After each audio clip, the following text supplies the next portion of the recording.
right, lastly, let's talk about Seattle. I'm not sure if they're just playing a game of chicken with fans and analysts or if they just know something that we don't. I mean, I think we're going to go with Geno Smith and Drew Lock. You know, it's kind of one of those situations. What can they do at this point? What should they do at this point?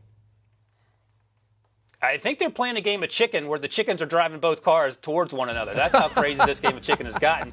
Because, I mean, look, we see Geno Smith and Drew Lock there. Look, they're professional athletes, which is something you can put on your resume. After that, I don't know if you want them starting for your football team for 17 games. Now, Jimmy Garoppolo has been mentioned as a possibility. The salary cap is such that only team that can afford Jimmy G right now are the Browns, so maybe Jimmy Garoppolo gets cut and he ends up in Seattle. I think he's an improvement over these two, Geno Smith and Drew Lock and Jacob Eason, who was also signed. But at the end of the day, we know that this team likes to run the football. They drafted Ken Walker III out of Michigan State in the second round to continue down that trend along with Rashad Penny, and that's part of the reason that Russ Wilson wanted out. They drafted two good offensive linemen in Charles Cross and Abe Lucas. They should help immediately. Again, two things that Russ Wilson wanted, but he had to leave to get it.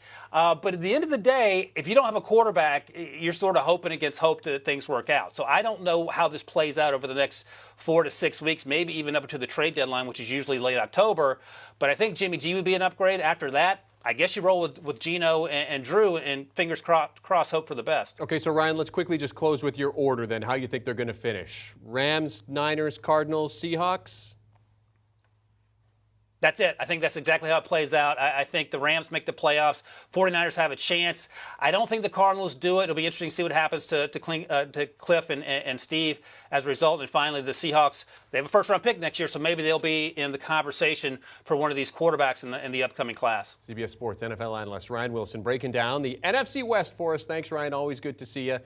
Have fun with it. Do you want a sports network that delivers everything that matters about the game? The highlights, the picks, the instant analysis, no yelling, no fake debates, no politics. Hit the subscribe button and never miss a moment.